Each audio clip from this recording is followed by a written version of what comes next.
Welcome back, everyone. So, if you've ever stared down a modern microcontroller and thought, how on earth does this tiny thing talk to a dozen different sensors, displays, and memory chips without running out of pins? Well, you are exactly in the right place.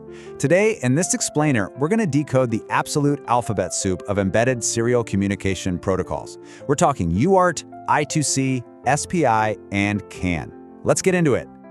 Put yourself in the shoes of a hardware developer for a second. You've got this shiny new microcontroller, right? But it's only got a very limited number of I/O pins available. And yet, your design calls for a high-res display, a temperature sensor, an accelerometer, maybe even a motor controller. How do you actually wire all that up without your board turning into a tangled mess of spaghetti? And honestly, more importantly, how do these devices actually understand each other once they're connected? Okay, let's dive right into this. Here's our roadmap for the explainer today. First, we'll look at the serial world in general. Second, we'll officially meet our core protocols. Third, we'll put them head-to-head on performance and speed. Fourth, we'll talk about actually choosing the right one for your specific scenario. And finally, we'll take a quick peek at the future of hardware. All right, part one, the serial world solving the pin budget problem. Before we meet the actual contenders, we kind of need to understand the arena they fight in.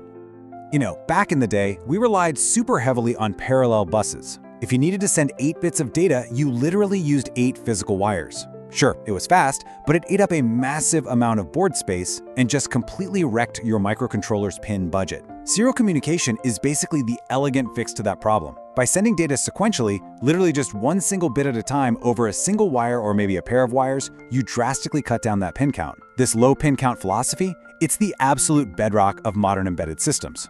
Now, inside the serial world, there are basically 2 fundamental rules of engagement for how devices actually sync up to read those bits. The first is synchronous communication. Think of this almost like a conductor leading an orchestra. There's a dedicated shared clock line that ticks up and down, literally telling both the sender and the receiver the exact millisecond to read the next bit of data. The second rule is asynchronous, and as the name implies, there's absolutely no shared clock wire here. Instead, both sides have to agree on a specific timing speed, which we call the baud rate, way before they ever start talking. If one device expects 9600 bits per second and the other decides to send it 1115-200, well, that data is just going to look like complete garbage. Moving right along to part 2, let's officially meet the core protocols. The core 4 contenders. First step in the ring, we've got UART. This is the oldest and arguably the simplest tool in the toolkit.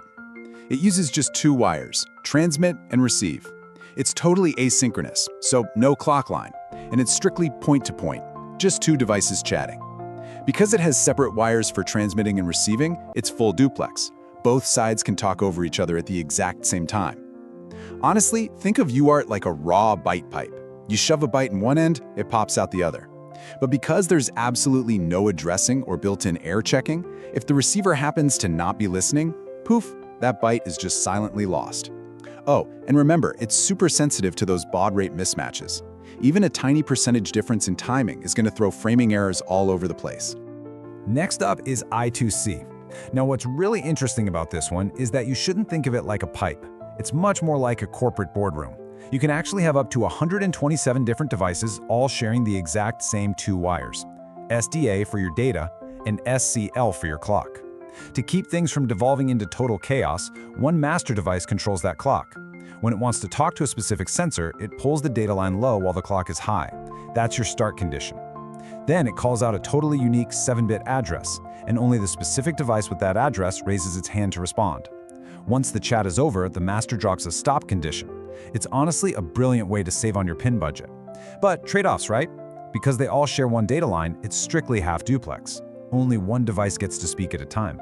All right, contender number 3, SPI, the Serial Peripheral Interface. So if I2C is a polite boardroom, SPI is basically a direct, high-speed data fire hose. It's synchronous, it's full duplex, and it uses 4 wires, a clock, a master-out slave-in line, a master-in slave-out line, and, this is crucial, a chip select line. See, there are 0 addresses in SPI.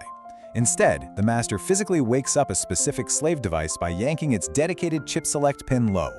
Because you completely skip the overhead of sending addresses and you have dedicated lines for sending and receiving, SPI is blindingly fast. We're talking tens of megahertz here. But the massive trade-off? It is notoriously greedy with your pin budget. You're going to need a brand new dedicated chip select wire for every single slave device you throw on the bus.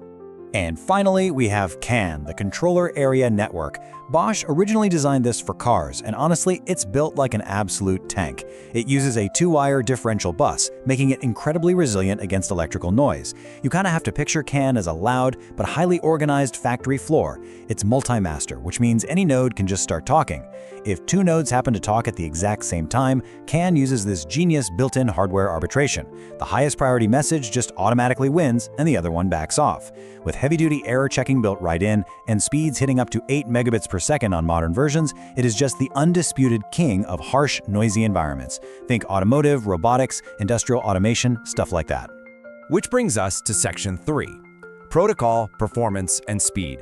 Let's do a direct head-to-head comparison. And this brilliantly illustrates exactly what we're dealing with. When you line them up side by side, the engineering trade-offs become glaringly obvious. Look, if you need raw speed, SPI absolutely dominates, running way up into the tens of megahertz. But you're paying for it with wiring complexity because of all those chip select lines. Now, if you want a multi-device bus to save pins, I2C is your best friend. It keeps you locked in at just 2 wires, but you're going to hit a ceiling on speed and you're stuck in half duplex. UART gives you that nice full duplex on 2 wires, but it's forever a 1-to-1 relationship. And CAN gets you speed and multi-master capabilities on just 2 wires, but you're going to need specialized transceivers to make it happen. To give you some hard proof of this speed difference, just look at the simulation waveforms for these protocols. The density of the SPI lines is just incredible. Because SPI data can be sent and received simultaneously, perfectly synced by that shared clock, it just absolutely tears through data transfers. Meanwhile, the UART lines are way more sparse. Because it relies on predefined baud rates instead of a fast, driving clock, UART inherently trails behind. It's definitely the slowest of the bunch here. So, this naturally leads us into the age-old engineering debate, I2C versus SPI. It really all boils down to one simple question. What resource is more precious to you today, board space or speed? If you're wiring up a bunch of simple temp and humidity sensors on a tiny, cramped board, go with I2C. Those 2 shared wires are going to save your layout, period. But if you're trying to push high-res graphics to an OLED display, or you're rapidly reading from an SD card, I2C is going to completely choke. You just have to spend the extra pins and use SPI to get that simultaneous full duplex data transfer. Now, what about CAN? Well, CAN comes with its own unique physics limitations that you have to keep in mind. There's a strict relationship between the physical length of your CAN network and the maximum bit rate you can actually achieve. At short distances, like say under 25 meters, you're golden. You can easily hit that 1 megabit per second max. But watch what happens as you stretch that cable out to 1,000 meters or more. Thanks to signal propagation delays and plain old wire resistance, your top speed plummets down to around 50 kilobits per second. So yes, it is incredibly reliable over vast distances, but you are paying a really heavy toll in speed to get there. All right, Section 4, choosing the right protocol. So the crucial point is how we actually apply this in the real world. When you sit down at your workbench to actually build something, just ask yourself a few quick questions. First, do you literally just need to connect your microcontroller to your laptop to print out some basic debug text? Easy. Choose UART. It's simple, it's universally supported, done. Second scenario, are you building, say, a weather station with 5 different environmental sensors crammed onto a single tiny PCB? Choose I2C. Sharing those 2 wires will totally save your layout. Third, are you building a retro gaming console? Need to pull data from an SD card and blast it straight to a screen? Choose SPI. You absolutely need that raw, unadulterated speed. And fourth, are you connecting motor controllers in a robot? Or maybe reading engine data inside a car? You gotta choose CAN. It's gonna shrug off the kind of electrical noise that would instantly crush an I2C or SPI bus. Finally, let's wrap up with Section 5, the future of hardware and pushing the limits. Think about this for a second. UART literally dates back to the days of old teletypewriters. I2C and SPI, born in the early 1980s. CAN hit the market way back in 1986. And yet, here we are. We're designing cutting-edge AI edge devices, we're building massive Internet of Things networks with billions of nodes, and we are still relying on these exact same protocols to move data around at the lowest levels. It's honestly a massive testament to the elegant design and the staying power of these buses. Thanks so much for joining me for this explainer today. Keep building, keep tinkering. But I want to leave you with a fascinating question. As we constantly push for more speed, lower power, and even smaller footprints, how long can we really continue to stretch the limits of these decades-old protocols before a completely new standard finally dethrones them?